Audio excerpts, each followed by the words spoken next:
tratar una cuestión relacionada efectivamente con un tema lógicamente histórico, un tema como la guerrilla, que ha tenido ya desde por supuesto desde el propio siglo XIX, pero a lo largo del siglo XX y fundamentalmente con los cambios, con las transformaciones operadas en la metodología y en el conocimiento de las fuentes historiográficas, un gran cambio a partir de los años 60 y 70 y luego a partir del comienzo del siglo XXI. La guerrilla es verdad que ha sido una cuestión que ha fascinado, que ha interesado no solamente a historiadores, a viajeros, a periodistas, a políticos, pero yo brevemente voy a hacer unas pinceladas sobre la guerrilla española, sobre la guerrilla histórica, pero me interesaba ver esa aportación de la guerrilla española a la cultura de defensa en un sentido amplio, a cómo algunos de los teóricos y prácticos de la estrategia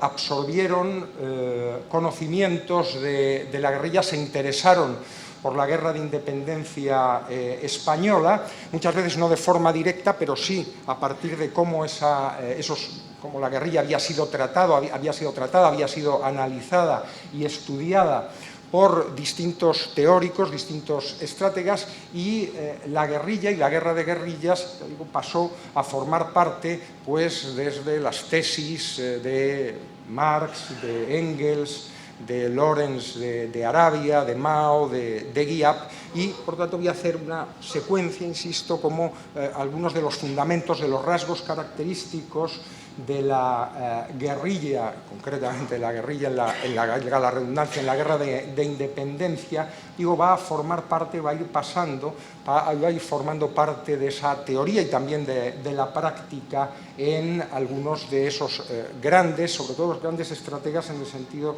de cómo llevaron a cabo procesos de cambio, de transformación, procesos revolucionarios en los cuales la guerra de guerrilla desempeñó un papel importante. Bueno, la palabra guerrilla, ¿no?, como probablemente conocemos todos, surge a principios, al menos en español, de donde, como sabemos, va a pasar a otros idiomas, surge a principios del siglo XVI con el significado de guerra interna o acción punitiva emprendida contra los rebeldes del interior. La primera mención que tenemos es en el Covarrubias, gran diccionario de Sebastián de Covarrubias, publicado en 1611, que dice: guerrilla, cuando entre particulares hay pendencia y enemistad formada. En el siglo XVIII, mediados del siglo XVIII, se utiliza el vocablo en España en general como encuentro ligero de armas. En Francia, por esas mismas fechas, se utiliza como petite guerre. El famoso libro de Grave-Maison, publicado con este título en 1756, se tradujo precisamente al español unas décadas después, en 1780, como la guerrilla, la petite guerre o guerrilla, ¿no? Y en el sentido francés era simplemente guerra pequeña, irrelevante. Los ingleses utilizaron la expresión guerrilla warfare o guerra de guerrillas para referirse fundamentalmente a una acción militar emprendida por fuerzas no regulares que hostigan al enemigo. Por tanto, guerra interna, guerra pequeña y guerra irregular, estas son las tres opciones interpretativas, española, francesa e inglesa, respectivamente, ¿no?, en esas fechas de mediados del siglo XVIII, finales del siglo XVIII, a las puertas, por tanto, del comienzo de nuestra guerra de independencia. Los franceses tendieron a devaluar el concepto interesadamente y los ingleses, aliados de los españoles, primaron el componente organizativo o estratégico de guerra irregular en esas fechas.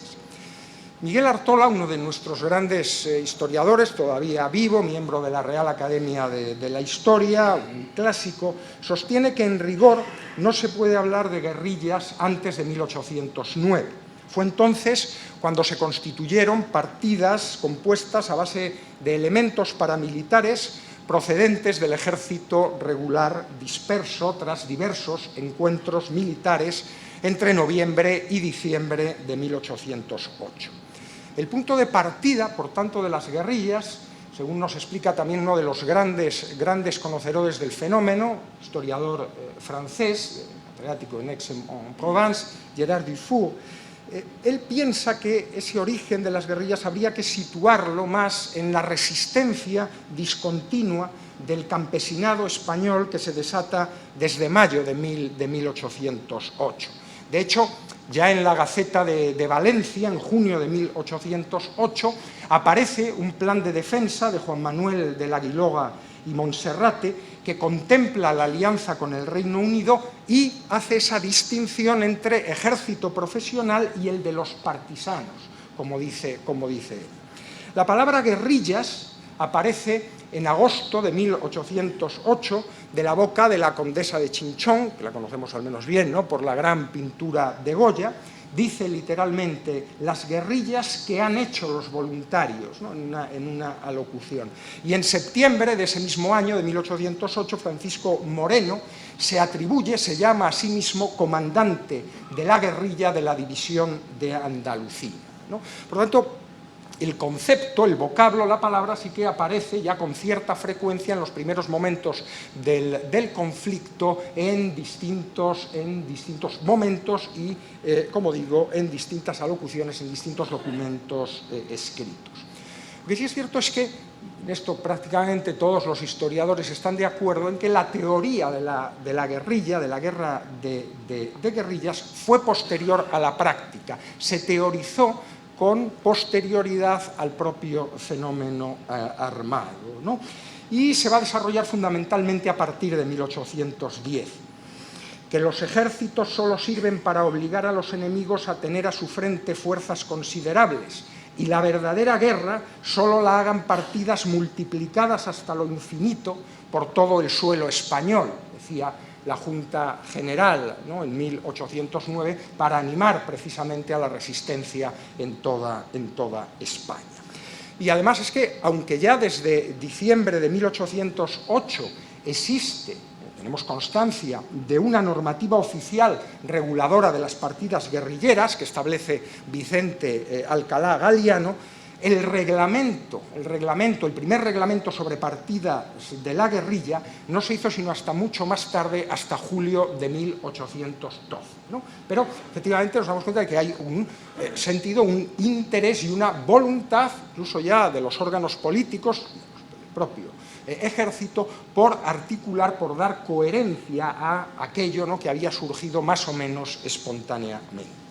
De esa guerra de resistencia, los primeros que lógicamente se hacen eco y de forma muy pronta son los franceses, ¿no?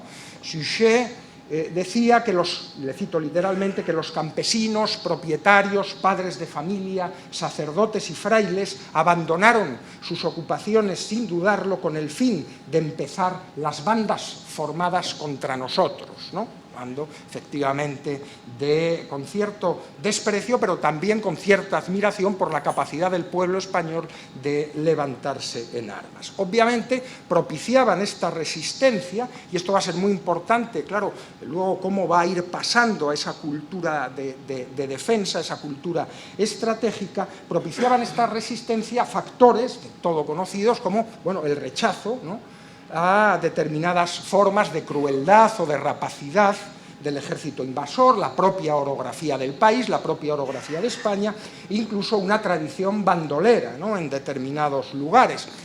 En efecto, las primeras muestras de guerrilla se constatan en Andalucía, por las comarcas de Sierra Morena, con personajes ya relativamente bien conocidos para la historia, como Pedro de Valdecañas, José Cruz, Ramón Argote, bueno, y naturalmente Juan Martín Díaz, el empecinado en Castilla la Nueva, ¿no? Galdós, ¿no?, el gran Galdós escribió uno de sus episodios nacionales sobre este hombre de familia campesina, acomodada, que luchó en principio al servicio del general de Valladolid, del general Cuesta, en el ejército, y luego se enfrentaría después con él. Los elementos básicos, por tanto, de la guerrilla son el conocimiento del terreno, la solidaridad de la población, la movilidad fácil y la sencillez de medios, ¿no? Y en estos puntos van a hacer hincapié el resto, ya digo, de los teóricos y de los prácticos, ¿no?, que con el tiempo harán suya la guerra de guerrillas. Las partidas eran de extensión muy desigual. La de Espoz-y-Mina, probablemente la más amplia, llegó a agrupar a unos 13.500 hombres, esos hombres de Espoz-y-Mina, ¿no?, que eran bien conocidos, caracterizados por ese drástico corte de pelo y por su uniforme marrón con sombreros negros. Y, bueno, el empecinado, ¿no?, contaría con en sus mejores momentos con unos 5.000 hombres. Se tiene constancia a día de hoy de 16 partidas, 16 grandes partidas, que cubrirían más del 80% de los guerrilleros que entraron en juego durante la Guerra de Independencia. La táctica era casi siempre la misma: ataque por sorpresa en un espacio adecuado y rápida huida a un lugar seguro. En cuanto al número total de guerrilleros, aquí sí que no se pone prácticamente nadie de acuerdo. Pudieron estar entre unos 33.000, 35.000, 45.000, algunos lo elevan hasta 60.000. Bueno, en cualquier caso, un número importante, insisto, por las condiciones y por el momento de población movilizada a este respecto. Por supuesto, la buena acogida que en general la guerrilla tuvo no excluye que muchas veces tuvieran relaciones conflictivas con los campesinos de los propios pueblos y, desde luego, relaciones conflictivas con el propio ejército regular español, ¿no? El marqués de la Romana, en un momento, bueno, en general el marqués de la Romana fue muy crítico con la guerrilla, y en algunos momentos habla de los guerrilleros como una banda de ladrones, ¿no? Los pone a la altura de algunos de los mariscales franceses. Bueno, muchos de los guerrilleros procedían del ejército, del propio ejército del que habían desertado, ¿no? Bueno, pues el asturiano José Fontbella, los castellanos Bartolomé Amor y Tomás Príncipe, el catalán Joan Bonsoms eran desertores. Otros fueron soldados profesionales desligados de las unidades orgánicas por diversos motivos, ¿no? Por un lado, al ejército les venía muy bien la ayuda de las fuerzas irregulares guerrilleras, pero por otro lado, y ahí están los informes del momento, la guerrilla estimulaba muchas veces la deserción, o así lo pensaban los cuadros o algunos cuadros de oficiales españoles, ¿no? Desde luego, las mayores críticas procedentes del ejército español a la guerrilla se desatan más bien a partir de 1810, ¿no? La Romana, en aquella bella alocución a la nación española, en marzo de 1810, los llamó a todos, digo bella por la alocución patriótica, pero los guerrilleros quedaban muy bien parados, a todos los denominaba desertores, ¿no? Claro, estamos en aquel momento, en un momento de influencia inglesa, y un momento en el que, bueno, quizá por esa influencia inglesa se reivindicaba más el ejército regular y se trataba de devaluar la guerrilla. La diversidad sociológica, ideológica de los guerrilleros era también muy notable, ¿no? Hay una clasificación muy interesante que hace Ronald Fraser, uno de los grandes historiadores anglosajones, más un historiador anglosajón que no era antiespañol en este sentido, en el estudio de la guerra de la independencia, lo cual ya de por sí durante muchos años fue una excepción, que los dividió en tres categorías: los partisanos, aquellos que tomaban las armas sin permiso alguno; los que recibían autorización oficial, los denominados corsarios, dentro de los cuales estarían los denominados proscritos, los contrabandistas; y finalmente los oficialmente autorizados, ¿no?, como guerrilleros, que estos no fueron más a lo largo de toda la guerra que un 20%, ¿no? El promedio de edad fue de unos 30 años, tenemos constancia del de más edad, un salmantino de 60 años, y el guerrillero más joven, que muere en Arapiles, 10 años.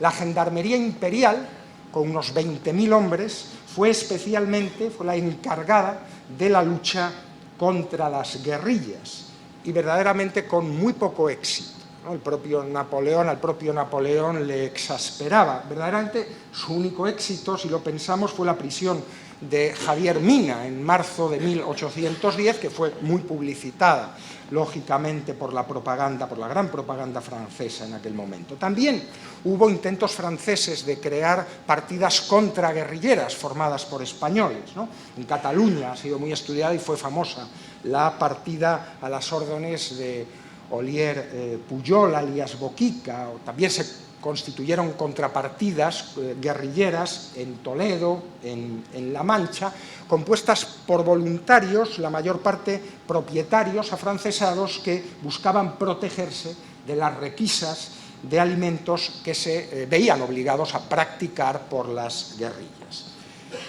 Su funcionalidad real, sobre lo cual también hay muchas discusiones historiográficas, la funcionalidad de la guerrilla durante los años de la lucha contra el francés. El que mejor lo ha estudiado, quizá haya sido el historiador que todavía vive, Charles Dale, un británico, que, muy influido por toda la historiografía anglosajona, se muestra bastante crítico, bastante escéptico, ¿no? Por supuesto, para Sdale es obvio que la aportación del ejército británico fue mucho más importante que la guerrilla española. Pese a ello, no deja de reconocer el aporte que en determinados momentos produjo la guerrilla y que, claro, hizo, pues, por ejemplo, que Dupont, ¿no?, tuviera que interrumpir su avance antes de llegar a Bailén. No podemos olvidar que fue la guerrilla castellana la que entretuvo a los generales franceses sin asumir operaciones militares a gran escala. Fueron los guerrilleros los que en 1809 libran a Valencia de la invasión.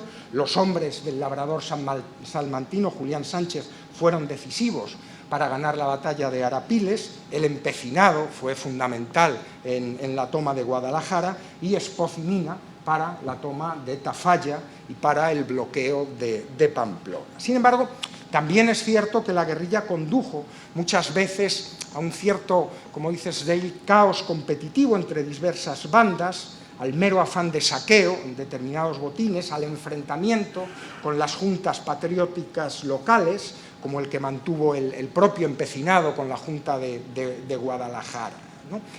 Y en general, esto es importante también luego para la cultura defensa, claro, la guerrilla, los guerrilleros sin duda molestaron, incordiaron, fueron muy relevantes para la victoria, pero no decidieron la victoria en la guerra.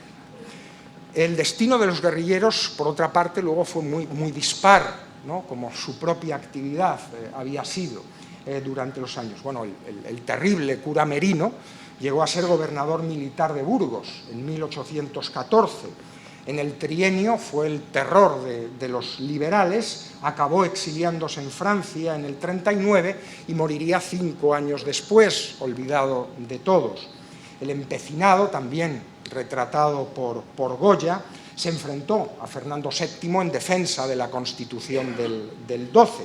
Estuvo preso y luego volvió a luchar contra los absolutistas en 1820, volvió a ser apresado en el 23 y murió en el patíbulo en 1825, una muerte horrenda, ¿no? Vamos a entrar en detalles. Espoz y Mina, que dejó unas memorias bellísimas, desde luego probablemente algunos las hayan leído, ejerció de liberal, intentó un golpe de mano contra Fernando VII en el 14 y luego tuvo que marchar al exilio, volvió durante el trienio liberal en el 20, tuvo que exiliarse en el 34, luchó contra los carlistas, bueno, y murió finalmente en Barcelona en el 36. Su sobrino, Francisco Javier Mina, estuvo preso hasta el 14, luego marcharía a Inglaterra, a Estados Unidos, y acabaría fusilado, ¿no? Renovales participaría en la conspiración liberal del 16, Milans del Bosch y Villacampa, que llegó a ser capitán general en 1820, fueron liberales intransigentes, mientras que Gorostidi o Zumalacárregui, entre otros, se harían carlistas, ¿no? Es decir, que la lucha por la independencia de España, la lucha contra el francés, no supuso luego, ni mucho menos, un único patrón ideológico, sino lo que supuso es que efectivamente lo que habían vivido y lo que habían ejercido durante la guerra, desde luego en las luchas intestinas y también en las propias luchas políticas del traumático 19 español, tendrían una participación muy directa de los guerrilleros. La guerra de guerrillas, por tanto, se entendía fundamentalmente defensiva, se combatía en territorio patrio con las ventajas del apoyo popular y del conocimiento local, estaba destinada a poner en marcha una estrategia de agotamiento, ganando tiempo, con la esperanza de que el enemigo se cansara o que alguna otra cosa, ejército regular, pudiera dar la vuelta a los acontecimientos. Era difícil que este tipo de combate diera un resultado exitoso, radical, por sí mismo. Las fuerzas irregulares funcionaban con más eficacia cuando se empleaban para distraer a un enemigo que al mismo tiempo hacía también frente a unas fuerzas regulares en una guerra convencional. Napoleón sufrió en España porque también tenía que hacer frente al ejército británico, aunque de aquella forma, ayer hablábamos de ello. Del mismo modo, en 1812, los campesinos rusos le hicieron la vida imposible al ejército francés.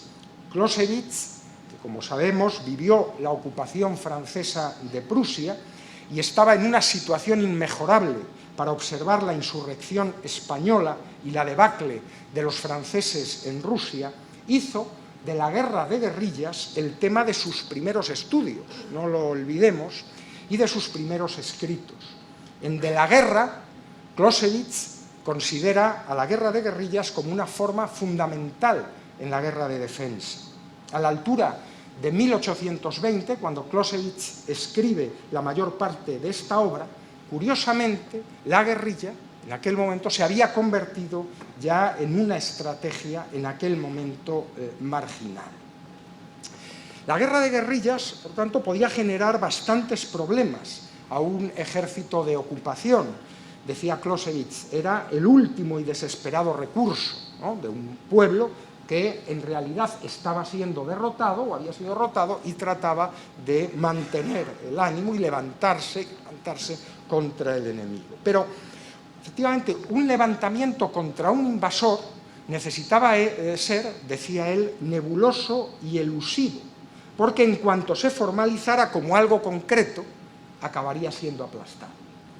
Aunque se basaba en un concepto estratégico defensivo, la táctica de la guerrilla tenía que ser ofensiva, intentando sorprender al enemigo. Por tanto, la guerra de guerrillas sería más efectiva decía Clausewitz, si se efectuaba en un terreno difícil e inaccesible y en el interior del país. Clausewitz, no obstante, siguiendo con esa línea, pensaba que las milicias irregulares no tenían mucho valor cuando existían unas fuerzas regulares suficientemente fuertes. En un artículo esbozado para Carlos Marx por Friedrich Engels, por Federico Engels, explicitaba el surgimiento de las guerrillas españolas, decía Engels, como un reflejo del fracaso del ejército español. Así lo analizaba él. Más que como un ejército, Engels las presentaba como una banda motivada, decía él, por el odio, la venganza y el amor al pillaje. Engels tendía a pensar en términos de formaciones militares convencionales, incluso cuando hablaba de revoluciones, y daba por hecho que después de una revolución, una república socialista, lo que necesitaría sería un ejército regular, una fuerza disciplinada para su defensa.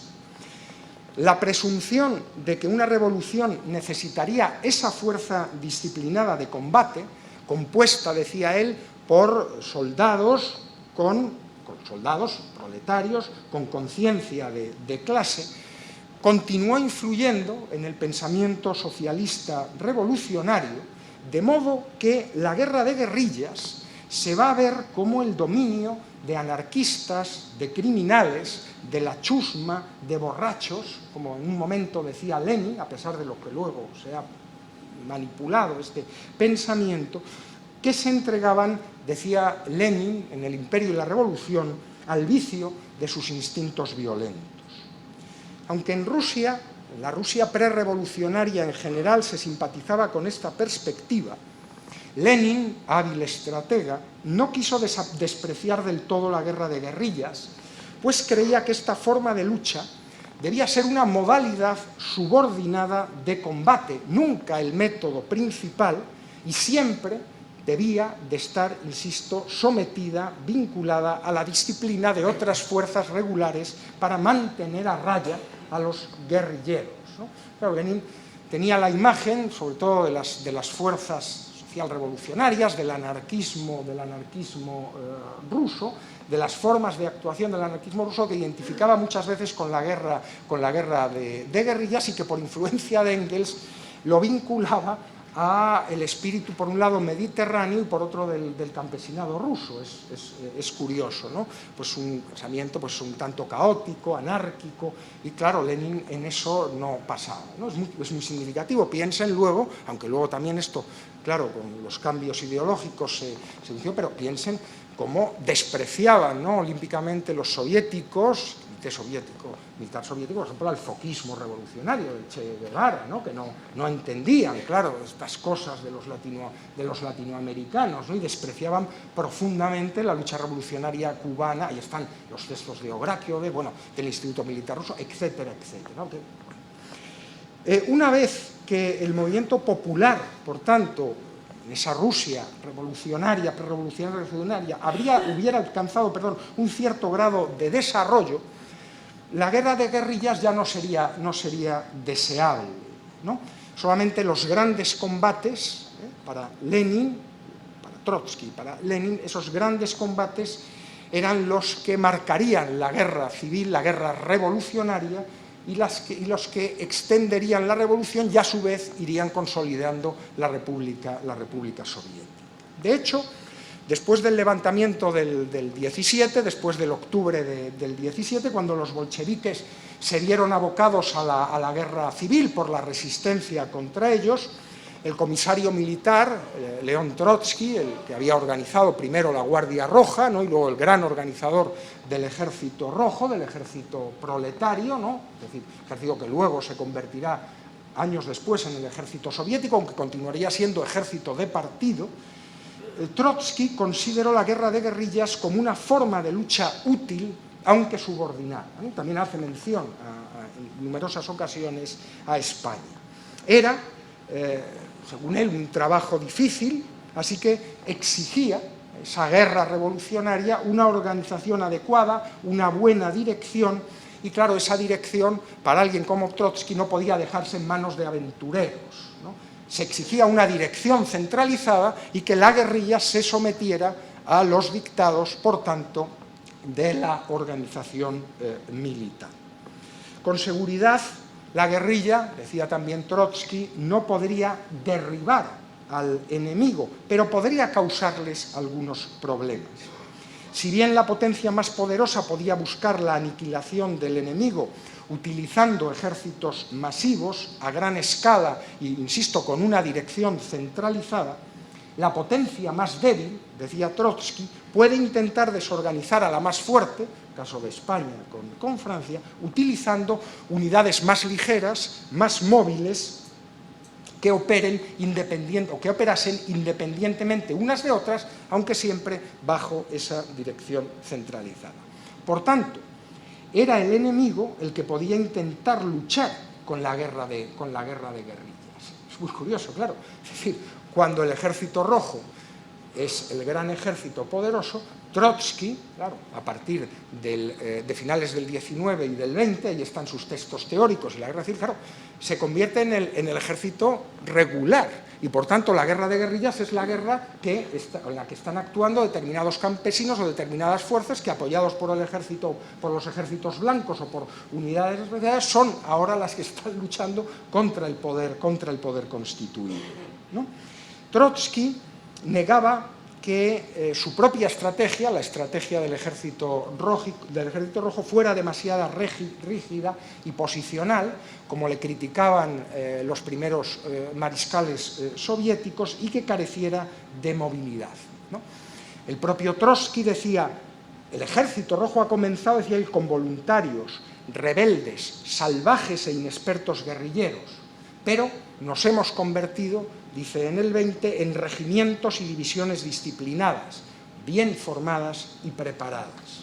Sin embargo, a medida que la guerra civil fue adquiriendo más complejidad, Trotsky procuró organizar partidas de guerrilleros muy activas que apoyaran a las tropas del Ejército Rojo y que sin duda generaron grandes problemas al enemigo en retaguardia, ¿no? Ahí está el Cáucaso Sur, partes de Osetia, las luchas contra Denikian, contra los generales del Ejército Blanco, etc. En todo caso, también aquí la guerra de guerrillas se consideraba como una estrategia menor, una solución defensiva, pero no una solución de victoria. Si pasamos a otro ámbito, al ámbito del siglo XIX, del imperialismo, en concreto del imperialismo británico, claro, la expansión de los imperios europeos durante el siglo XIX sufrió, como sabemos, rebeliones y levantamientos generalizados que también exigieron respuestas de fuerzas regulares. El ejército británico, el ejército imperial, planteó estos temas a los jefes de la política imperial. El documento básico, lo conocen seguro, fue aquel Small Wars, Pequeñas Guerras, de Caldwell, publicado en 1896 y que presentaba como lema principal, y cito literalmente, que sofocar la rebelión en las colonias distantes significaba hacer frente a una guerra prolongada, desagradecida y desvertebrada. Fue Thomas Lawrence de Arabia, ese arqueólogo que se había hecho un nombre durante la Gran Guerra al promover una rebelión árabe contra el poder otomano, quien más y mejor desarrolló los principios sobre cómo debería funcionar la guerra de guerrillas en el Imperio Británico. Lawrence no solo tenía una sorprendente, sabemos, historia personal que contar, sino también unas impresionantes dotes literarias, ¿no? Sus aforismos, sus metáforas van a explicar su gran influencia posterior, ¿no? Sus memorias de campaña, bellísimas, ¿no? Como hacemos los 7 pilares de la sabiduría, siguen siendo sin duda un clásico, ¿no? Su pensamiento básico respecto a la guerra de guerrillas, con una breve historia de la revuelta, fue publicado por primera vez en inglés en octubre de 1820, inmediatamente tendría una gran influencia, un gran peso en los estrategas británicos y se traduciría rápidamente a numerosos idiomas. La campaña contra los turcos, recordamos, había empezado en 1916 con operaciones con ese largo tramo ferroviario entre Medina y Damasco, que era una línea de suministros fundamental. La pérdida habitual de trenes amargaba la existencia de los turcos, para quienes, claro, la defensa y la protección del ferrocarril parecía imposible, frente al enemigo árabe, ¿no? Al final todo se resolvió con una gran revuelta árabe, una gran revuelta a gran escala, que Lawrence va a describir perfectamente a principios de 1917, ¿no? Decía: nos estamos enfrentando al ejército enemigo. Golpear sus centros de poder, destruirlos en la batalla, es imposible. Por tanto, hay que golpear, decía él, con nuestros medios, que no eran muchos, en las profundidades, no en la superficie, ¿no? ¿Qué quería decir esto? Por supuesto, Lawrence había leído a Clausewitz y a los clásicos, y decía, con esas metáforas tan brillantes, el ejército turco es como una planta, dice, casi inmóvil, firmemente enraizada, alimentada mediante largas venas desde los miembros hasta la cabeza, mientras que los árabes irregulares somos un ente intangible, invulnerable, sin frente ni retaguardia, etéreo como el gas. Efectivamente, los turcos carecían de hombres suficientes para luchar contra, como decía Lawrence, la feroz voluntad del pueblo árabe, pero sobre todo porque, claro, no tenían un número, un volumen, un ejército, por supuesto, con una capacidad de acción como para controlar todo aquel inmenso territorio. De ahí que Lawrence organizara esa pequeña fuerza móvil, bien equipada, que podía aprovecharse del hecho de que los turcos habían distribuido además sus grupos de ejércitos en grupos relativamente pequeños. Claro, los árabes no tenían nada que defender, pero tenían un excelente conocimiento del territorio, del desierto. Como decía Loren, la táctica es actuar, golpes y largarse. Decía, nada de enfrentamientos, sino golpes. Una vez que se conseguía el objetivo en un punto, no lo conservaban, sino que los árabes se trasladaban a otro lugar para golpear con la misma o mayor efectividad. La victoria, decía Lorenz, dependía de la velocidad, de la capacidad de ocultación, de la fiabilidad del disparo, casi como lo que en algunos de sus escritos decían algunos guerrilleros españoles en la guerra de independencia. Estas tácticas, claro, reducían a los turcos a una auténtica desesperación, también están ahí sus fuentes, a la impotencia. Sin embargo, concedían que esta guerra irregular, y el propio Lorenz luego lo va a escribir, no fue la principal circunstancia de la derrota del Imperio Otomano, que se produjo como resultado de un enfrentamiento mucho más convencional contra las fuerzas británicas, como sabemos, bajo el mando del mítico general Allenby, ¿no? En este sentido, las campañas de Lorenz fueron esa sucesión de acciones, decía el propio Lorenz, secundarias y marginales, pero que contribuyeron sin duda a la victoria definitiva. No fueron determinantes, como en España o como en Rusia, pero contribuyeron a esa victoria, ¿no?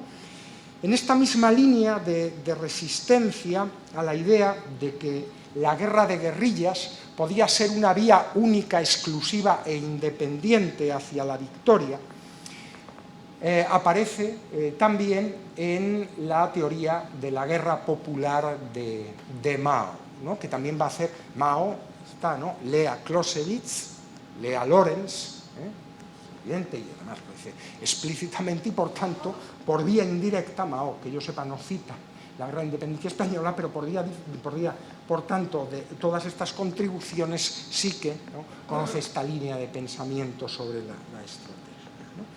Mao entendía la guerra de guerrillas como una estrategia aceptable solo cuando se trataba de una estrategia defensiva y siempre que fuera vicaria, o estuviera también sometida a una organización estratégica fundamentada sobre un gran ejército regular que pudiera controlar Mao, que en su momento pudiera controlar el partido, ¿no? Claro, esta desconfianza de Mao respecto a la guerrilla era evidente por su propia vida, por su propia trayectoria, por esos más de 20 años que las fuerzas de Mao primero van a estar luchando contra el Kuomintang, contra los nacionalistas, y que luego, a partir del 37, va a estar luchando entre el 37 y el 45, contra la invasión japonesa, ¿no?, contra el ejército japonés. Pero también, es decir, no solamente por esa trayectoria vital, por su experiencia, sino porque las bases operativas maoístas estaban fundamentalmente en territorio rural, y Mao consideraba, como sabemos, al campesino mucho más preparado que el proletariado urbano y como el agente principal del proceso revolucionario, ¿no?, cambiando las tesis marxistas-leninistas y adaptándolo a la lucha revolucionaria en Asia, ¿no? De efecto, las ideas de Mao sobre la guerra popular se forjan, se escriben, se detallan fundamentalmente a finales de la década de los 30, y se formulan, por tanto, claro, en términos fundamentalmente pragmáticos, insisto, porque están desarrollándose durante el propio momento de la guerra, durante el propio momento en el que el propio Mao no solamente está fundamentando su pensamiento militar, sino que también está fundamentando su pensamiento político y adaptándose a las circunstancias de la guerra para elaborar una alternativa socialista revolucionaria al propio pensamiento marxista-leninista, ¿no?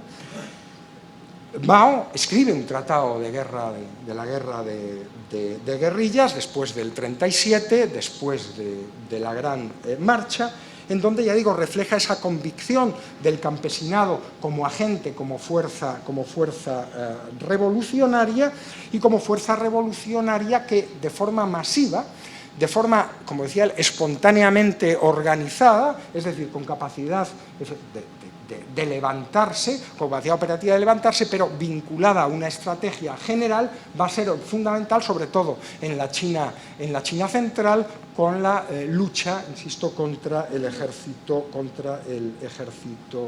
japonés. Mao, además, no daba una especial importancia a los factores materiales, curiosamente, ¿no? Como por supuesto el poder económico o el poder militar, que lo tenían, pero fundamentalmente para él era la fortaleza humana y el valor lo que podía sobreponerse a todo, esto por esa propia experiencia personal. Dice en su tratado, es la gente, no las cosas, lo importante y lo relevante.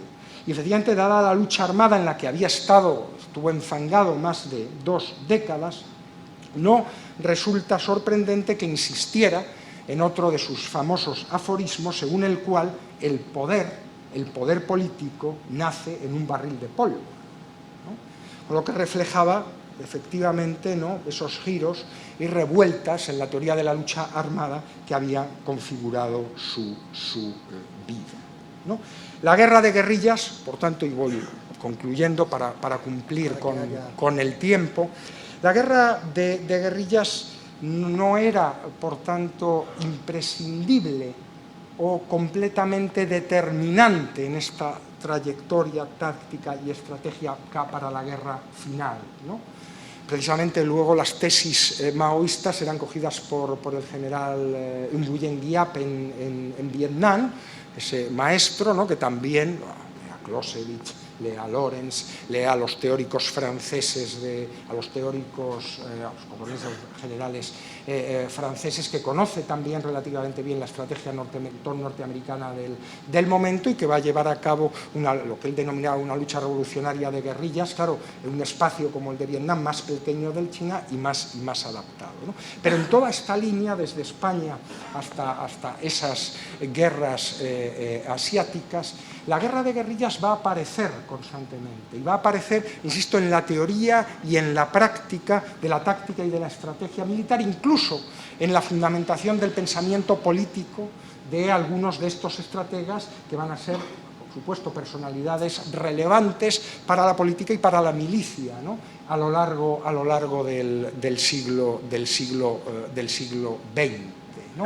Por tanto, desde esa guerra de guerrillas, que ha sido, por supuesto, también en España tan mitificada, que tuvo, ¿no?, esa gran relevancia, pero que a la vez también fue luego, ¿no?, pasada por la leyenda, por la mitificación, que fue, ya digo, conocida en ámbitos que en principio eran muy ajenos, ¿no? Es decir, hay algunos de estos personajes, por ejemplo, Mayón, bueno, algunos de los generales maoístas, no Mao, pero que sí citan, y únicamente la citan precisamente por la guerra de independencia, va a ser en ese sentido una referencia permanente en la cultura de defensa hasta esos días. Muchísimas gracias, y por supuesto quedo a su entera disposición. Gracias.